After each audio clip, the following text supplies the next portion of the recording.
children, and today I am going to show you the structure of human brain.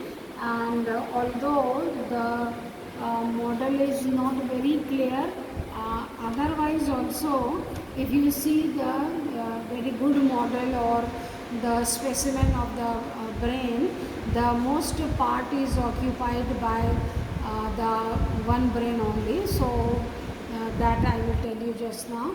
So the very first thing is that the brain is a very delicate structure, and this brain is protected into the brain box or cranium.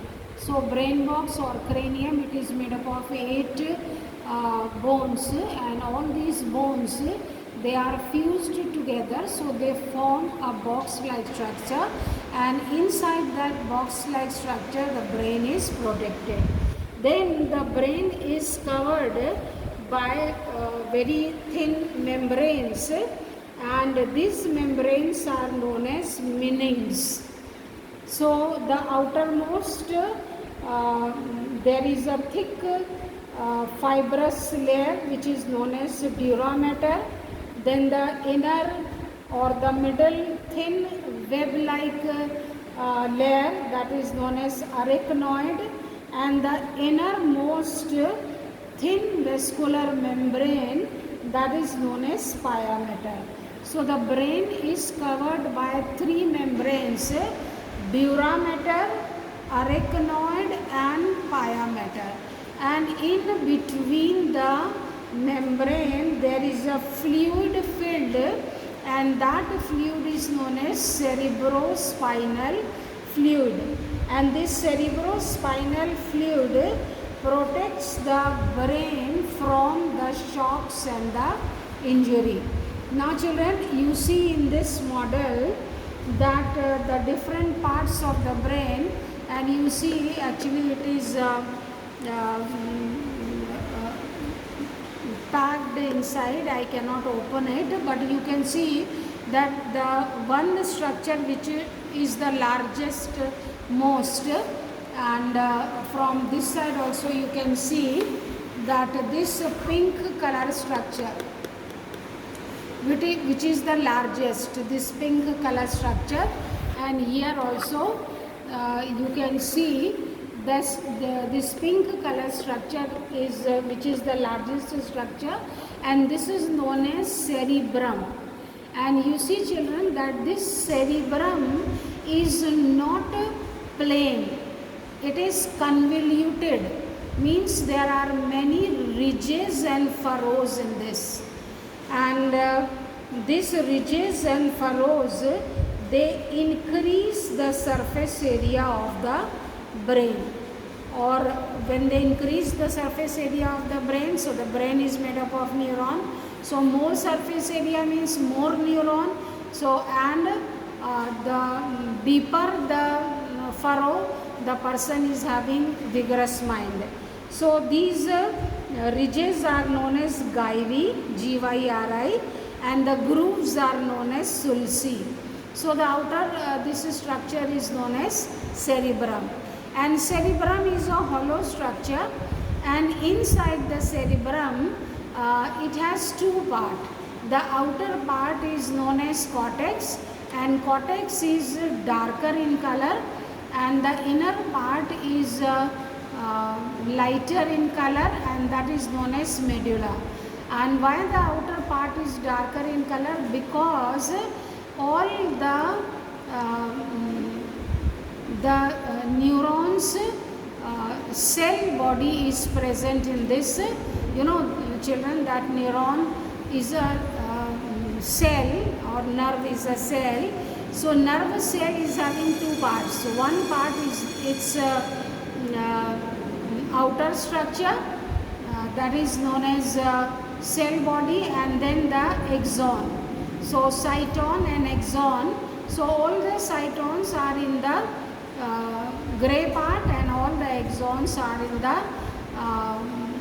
white part. So that's why the outer cortex looks darker in color, and the inner medulla looks as a white in color. And this cerebrum, it contains a large number of neurons, and it is divided, you can see children here, it is divided into two halves, and that is known as two hemisphere. So right hemisphere and the left hemisphere, and these two hemispheres, they are connected, or they are jointed together by a sheet of nerve fibers, and this sheet of nerve fibers are known as corpus callosum, and this transfers impulses from one cerebral hemisphere to the other. So the cerebrum is divided into two cerebral hemisphere. And then the next is that the function of cerebrum, this is the seat of intelligence, memory and reasoning, and it controls all the voluntary actions. Okay, now the next part which you see is the brown color. The next part I will show you is this brown color, and this brown color part is known as cerebrum.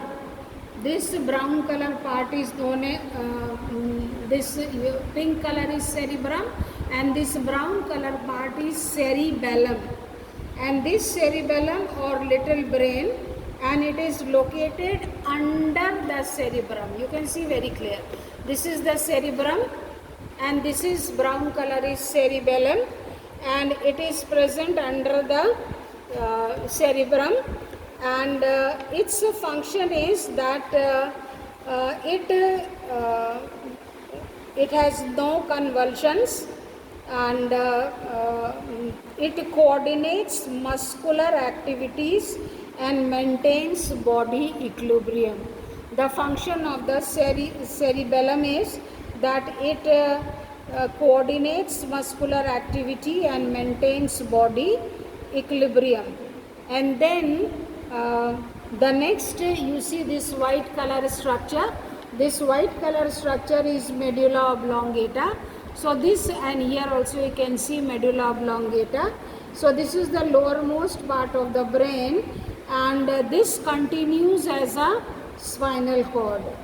So here the white matter is in the outer part, and the inner layer is made up of grey matter. You can see this also. The inner is the grey matter and the outer is the white matter. So here this is the lowermost part of the brain which continues as a spinal cord, and white matter forms the outer part and grey matter forms the inner part. And medulla oblongata controls involuntary actions of the body like breathing, heartbeat, peristaltic movements of alimentary canal, coughing, sneezing, constriction and dilation of the blood vessels. So this is the structure of the, or this is the function of the medulla oblongata. So these three main parts are visible, and that is the cerebrum, brown color, cerebellum, and then this is the medulla oblongata. So children, I have explained, and you can read it from your book, and then in your own words you write the different parts of the brain and the diagram that is which is given in your book, that you can draw in your copy. Thank you children.